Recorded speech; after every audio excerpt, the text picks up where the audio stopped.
네, 역대 최강급 태풍 흰남노가 우리나라를 향해서 북상하고 있습니다. 내일 새벽 제주를 지나서 아침에 경남 남해안에 상륙할 것이란 전망인데요. 네, 태풍의 위력과 북상 상황을 김재훈 기상 전문 기자와 알아보겠습니다. 어서 오십시오. 어서 오시죠. 네, 제11호 태풍 흰남노가 지금 한반도를 향해서 바짝 다가오고 있는 상황입니다. 가장 역대급 위력이다, 기록적인 비바람을 동반할 것이다, 여러 가지 이야기들이 나오고 있는 상황인데 현재 태풍의 세력과 위치부터 설명해 주시죠. 네, 현재 태풍 흰남노는 제주 서귀포 남서쪽 약 240km 부근 해상까지 올라왔습니다. 현재 시속 30km 안팎의 속도로 북상을 하고 있고요. 중심 기압은 935헥토파스칼, 중심 최대 풍속은 초속 49m로 매우 강 등급의 태풍 세력을 유지를 하고 있습니다. 현재 태풍 주변 환경이 매우 좋기 때문에 북위 30도를 넘었는데도 발달을 하는 아주 이례적인 모습까지 보이고 있습니다. 당초 예상보다 이 태풍이 한반도로 조금 더 빠르게 북상을 해서요.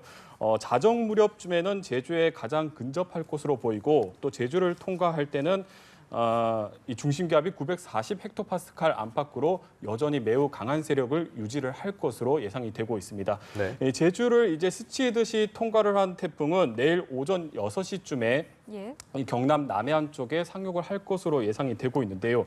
현재까지는 이 태풍이 거제 쪽에 통영이나 경남 통영이나 이 거제 쪽에 상륙을 하는 쪽이 이제 좀 유력한데 이 지금 북상하는 태풍이 중심이 좌우로 50km 정도 이렇게 왔다 갔다 하면서 이동을 하고 있거든요. 따라서 상륙하는 지점은 상당히 좀 유동적일 수 있다.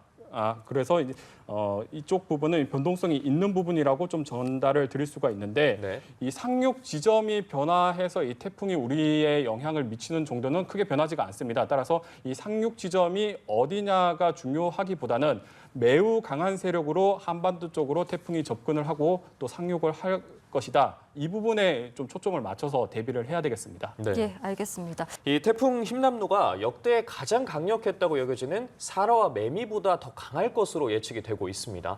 도대체 얼만큼 강한 위력으로 다가오고 있는 겁니까? 네, 역대 최강의 태풍이라고 하면 1959년 사라 그리고 2003년 매미를 떠올리시는 분들 많을 텐데요.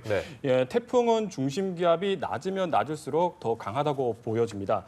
볼 수가 있습니다. 이 사라가 이 당시 상륙 당시에 이 951헥토파스칼을 기록을 했고 이 매미가 954헥토파스칼을 기록을 했습니다. 지금 북상하는 이 태풍 흰남노가 이 상륙할 때 예상되는 기압이 950헥토파스칼 정도 예상을 하고 있거든요.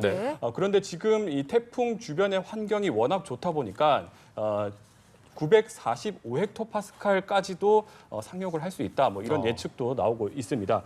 그러니까 지금 역대 가장 강력했던 이 태풍 사라나 이 매미보다 이 최소 견주거나 그리고 그 위력을 넘을 수 있다라고 지금 예측이 나오고 있는 거고요. 그리고 조금 더 제가 강하게 얘기를 하면 우리가 한 번도 겪어보지 못한 태풍이 될 수 있다. 이렇게 좀 전해드릴 수가 있을 것 같습니다.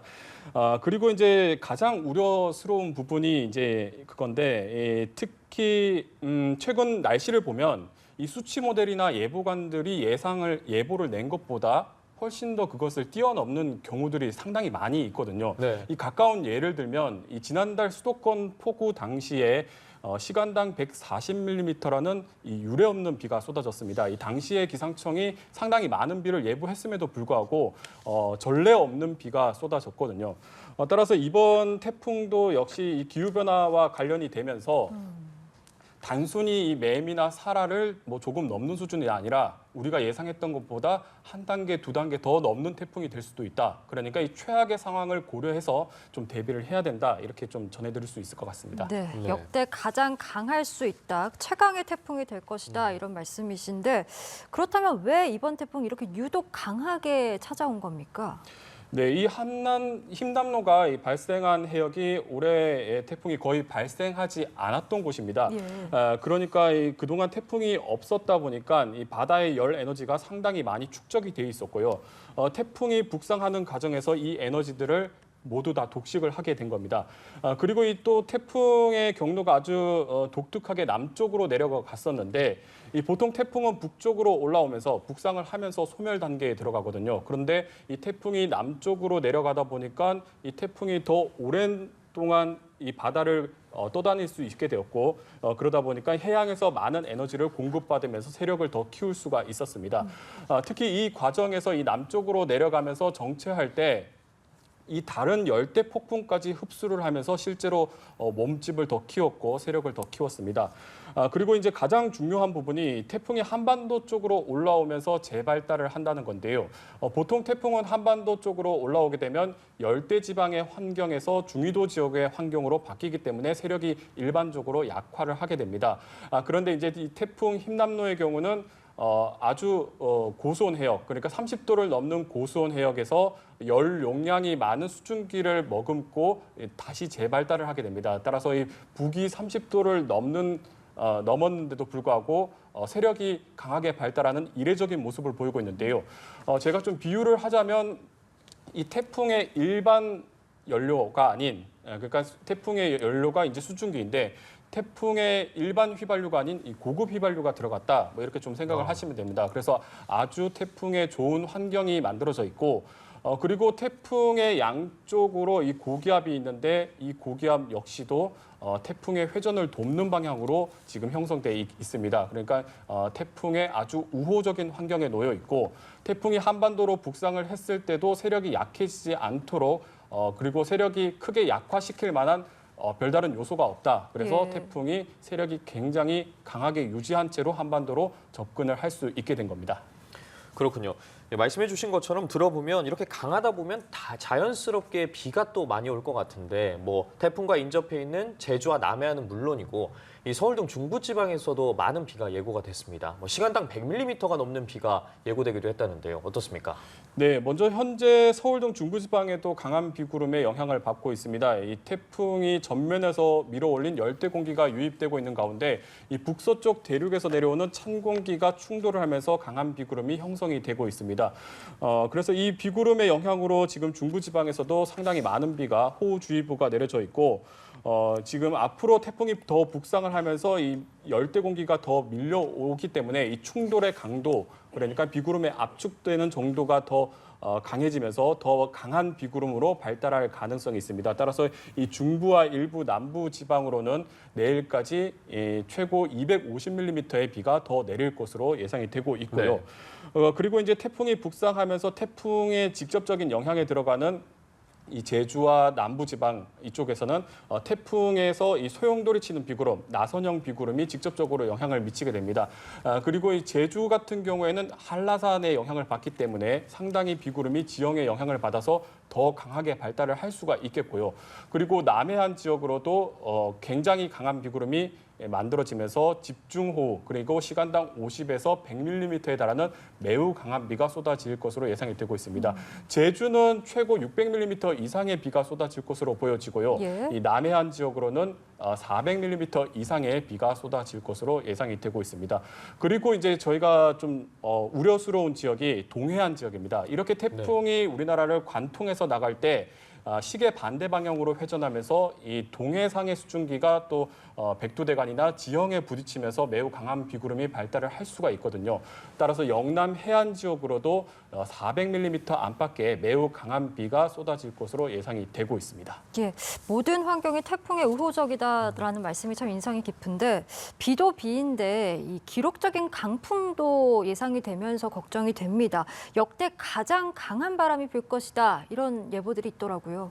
네, 그렇습니다. 이번 태풍 역대 최강 세력으로 북상을 하는 만큼 기록적인 강풍도 예고를 하고 있습니다. 이 보통 태풍에 북상하면 오른쪽 왼쪽 나누어서 이제 위험 반원이냐 가항 반원이냐 이렇게 구분을 하기도 하는데 애초부터 좀 상대적인 개념이기도 하지만 이번 태풍의 경우는 워낙에 세력이 강한 채로 북상을 하고 또 중심부에 형성돼 있는 폭풍력에 우리나라가 들어가기 때문에 위험 반원, 가항 반원 이 자체가 의미가 없습니다. 모든 지역에서 매우 강한 바람이 불 수 있고 매우 위험한 상황이 연출이 될 수가 있습니다. 그리고 이제 전국이 태풍 강풍 반경 안에 들어가기 때문에 전국이 강한 영향권이라고 생각을 하시면 되겠고요. 따라서 이제 대부분 지역에서는 최소 초속 30m 안팎의 매우 강한 바람이 불 것으로 예상이 되고 있습니다.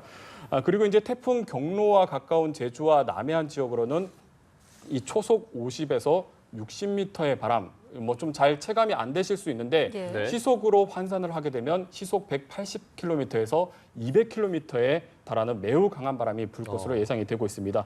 이 초속 30m만 돼도 이 바람이 초속 30m만 돼도 이 가로수가 쓰러지고 전신주가 쓰러질 수 있는 바람인데 초속 50에서 60m 정도 되는 바람이면 기차가 탈선을 할 수가 있고요.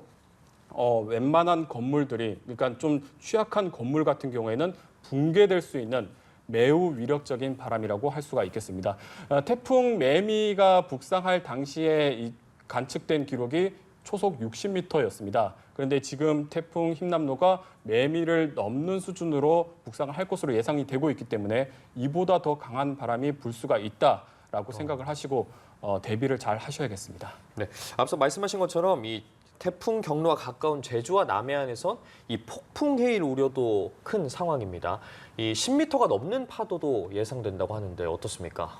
네, 이번 태풍 기록적인 비바람과 함께 최대 10m에서 12m 정도에 달하는 아주 큰 파도도 동반을 하게 됩니다. 이 정도 파도면 아파트 높이 3, 4층에 해당하는 높이의 파도인데요.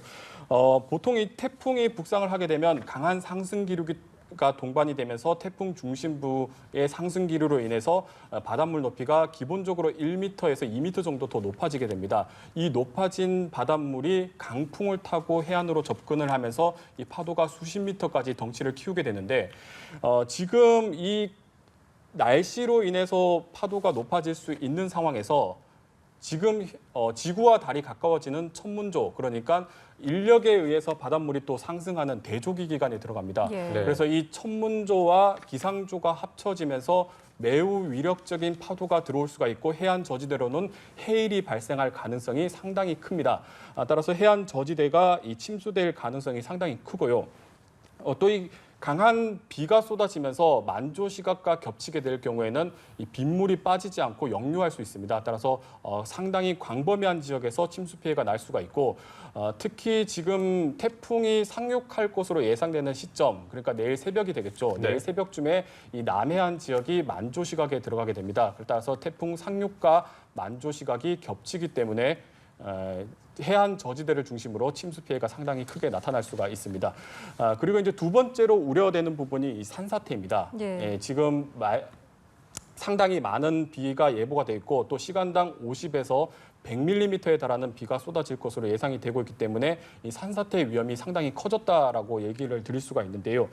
특히 뭐 앞서 저희가 울진 지역을 네. 연결을 했었는데 울진이나 밀양 같은 경우에는 올봄에 대형 산불이 발생한 지역들입니다. 네. 이 대형 산불이 발생을 하면서 토양이 수분을 머금을 수 있는 층이 상당히 작아졌습니다. 따라서 강한 비가 쏟아질 경우에는 그대로 이 산사태로 이어질 수가 있기 때문에 이 산사태에 대해서도 철저하게 좀 대비를 해야 되겠습니다. 예, 태풍 흰남노 그 위력을 들을수록 피해가 참 우려가 되는데 지난 8월에도 역대급 폭우가 있었지 않습니까? 그때 이미 추가적인 피해를 입고 수해가 복구 중인 곳들이 있는데 지금 전국적으로 강한 바람과 비가 예상되면서 이들 지역은 또 추가적인 피해가 예상이 됩니다. 가장 중요한 부분일 것 같습니다. 태풍 대비 어떻게 좀 해야 되겠습니까? 네, 먼저 이번 태풍은 매우 강한 바람을 동반을 하기 때문에 이 강풍에 대한 시설물 피해를 1차적으로 좀 잘 점검을 하셔야 되겠습니다. 간판 같은 취약 시설물은 단단히 고정을 해야 되겠고요. 특히 가정에서는 이제 창문이 파손되지 않을까 상당히 많이 걱정들 하실 텐데 지금 창문이 흔들리지 않도록 그러니까 창문이 이제 풍압을 견딜 수 있게 창문이 흔들리지 않도록 하는 것이 가장 중요합니다. 그래서 이 창문과 창틀 사이에 고정을 시키는 그러니까 창문과 창틀 사이에 박스나 신문지 같은 것을 끼워 넣어서 고정을 단단히 시켜놓고 또 잠금 장치를 충분히 해주는 게 하나의 방법이라고 할 수가 있겠습니다. 또 기록적인 폭우가 예고가 되어 있기 때문에 만일의 상황을 대비해서 대피 장소를 미리 알아두고 또 튜브 등을 준비하면 좋겠습니다. 또 침수가 시작이 되면 최대한 즉각적으로 빠르게 대피를 해야 되겠습니다. 그리고 이제 마지막으로 좀 당부드리고 싶은 것은 앞서 언급드렸지만 이번 태풍 역대 가장 강력할 것으로 예상이 되고 있습니다. 기상청도 이 한 번도 겪어보지 못한 피해가 발생할 수 있다고 이례적으로 경고를 했는데요. 이 태풍의 본격 영향이 시작이 되면 이 최대한 안전한 실내에 머물러야 됩니다. 이 주변을 살핀다고 해서 바깥 활동을 할 경우에는 비바람으로 인한 즉각적인 피해를 입을 수도 있고 또 침수나 건물 붕괴 같은 2차 피해를 입을 수가 있습니다. 따라서 최대한 안전한 곳으로 머물러서 TV나 라디오를 통해서 이 기상 상황을 수시로 확인을 하셔야 되겠고 만약에 지금 계시는 곳이 좀 구조적으로 비바람에 취약하거나 또 과거에 태풍으로 인해 큰 피해를 입으셨다면 지금 미리 안전한 곳으로 대피하는 것도 하나의 방법이라고 할 수가 있겠습니다. 네, 말씀해 주신 것처럼 태풍 피해에 대해서 철저히 대비하셔야겠습니다. 지금까지 김재훈 기상전문 기자와 이야기 나눠봤습니다. 고맙습니다. 고맙습니다.